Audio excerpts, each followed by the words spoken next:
legal services and legal representation to the indigent citizens of the state. This initiative gave a voice to many who would otherwise not have had a way to access their rights. Prior to that appointment, he was the head of public law at the Faculty of Law, University of Lagos. His Excellency Professor Yemi Osinbajo is co-founder and board member, Convention on Business Integrity, Justice Research Institute Limited, and has authored several law books.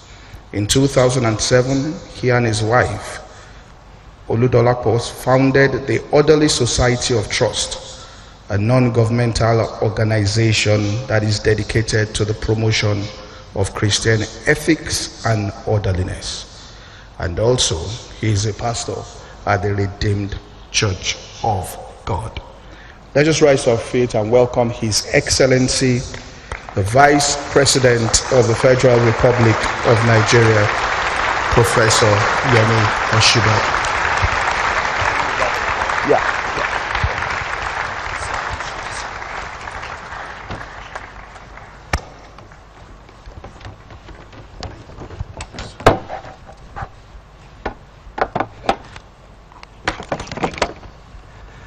Thank you very much. Please sit.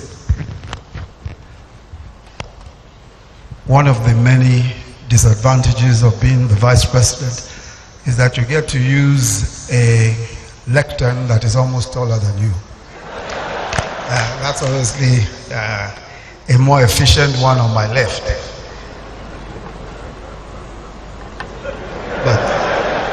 But I think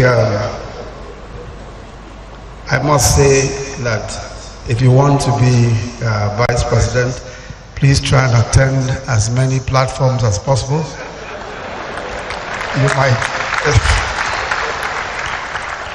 just as Pastor Poju said, I've been attending the platform for the past 7 odd years or so.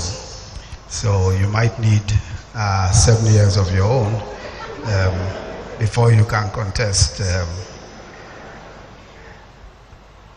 I'm extremely honored to be here again at the platform, and I must say that the platform has through the years become possibly the foremost opportunity for ideas and intellectual innovation in Nigeria.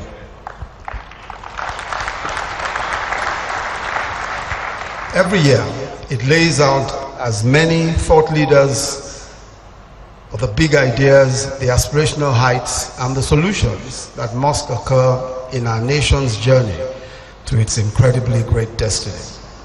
I'd like to thank Pastor Poju and his team for their tenacity and consistency, not only in always putting together a great event, but also their unwavering belief in the capacity of our nation to surmount its problems and attain greatness. Today I want to share with you a glimpse of an aspect of the future. But permit me to begin with a story about myself. All my adult life, I've always believed that our country was performing far below its potentials. In practically every aspect of life, in governance, corruption was always so outrageous that it made the majority poor and development almost impossible. Law and order was always a problem. Usually no consequence for wrongdoing. Doing business and even our daily existence has always been difficult. No power, no fuel. Getting anything done in government establishments, a nightmare of delay and extortion. So as a decision, as a conscious decision, I joined various pressure groups, from human rights groups to good governance advocacy groups. In 1995, I co-founded an organization called Integrity. It's an anti-corruption organization. I joined various think tanks and professional groups, including the Concerned Professionals.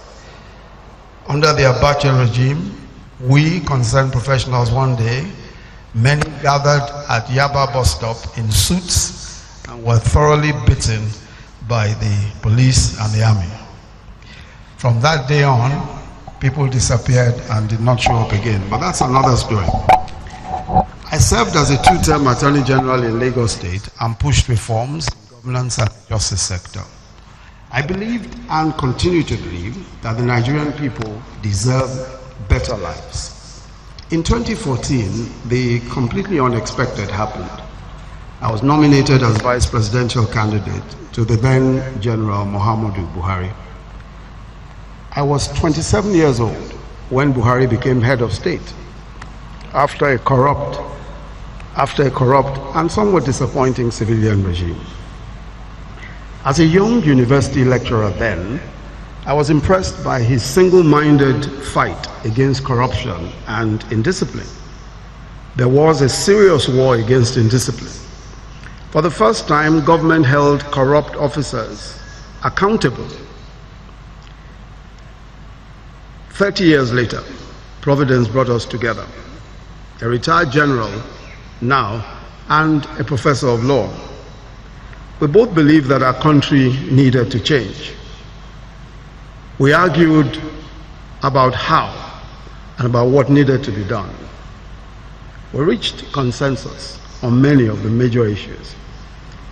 Certainly, our country needs a different set of values, a new way of doing business, an economy that's able to give opportunity to young people to work in their chosen professions and to build strong and profitable businesses.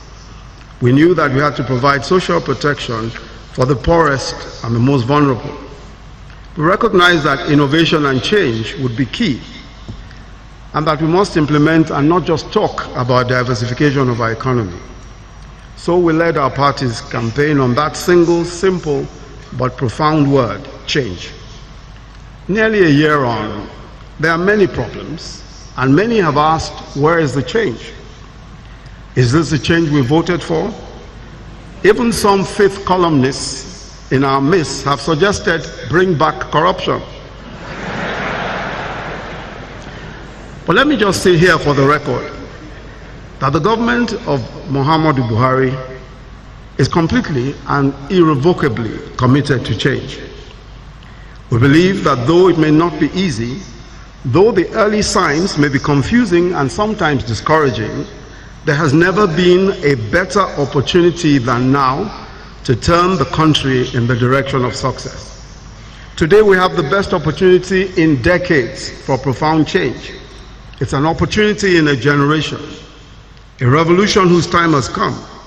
Everything around us tells us that the moment is now. Can this change happen? Yes, indeed, it can. What do we have in our hands to make it happen? We have a country that is tired of corruption, tired of leadership without values, tired of an economy that is neither designed to accommodate enterprise nor to create opportunity and wealth for the majority. But we have a leadership and we have a leader prepared to challenge the rotten status quo. One who has said that he's prepared to kill corruption rather than let it kill us. But we must admit that the problems are many. They include a depreciating currency, falling revenues from the main source of revenue, which is oil, low external reserves, foreign exchange scarcity, which has affected importation of raw materials for industry, trade payment arrears, leading to a slowing down in the overall economy and falling GDP, power shortages, fuel scarcity. Power shortages and fuel scarcity are products of one or many of the factors above. These problems are temporary, not because they are not tough or old and recurring problems, but because today you have a leadership with the sincerity and commitment to solve them, and a people that are impatient and ready for change. What we must do is not to blink. No shaking. Let us stay the course. Let's keep our focus and see our country turn around. Let's look at a few of the problems. Power, for example. What is the answer to the power problems? In November 2015, and twice since then, for the first time in Nigeria's history, we generated 5,000 megawatts of power.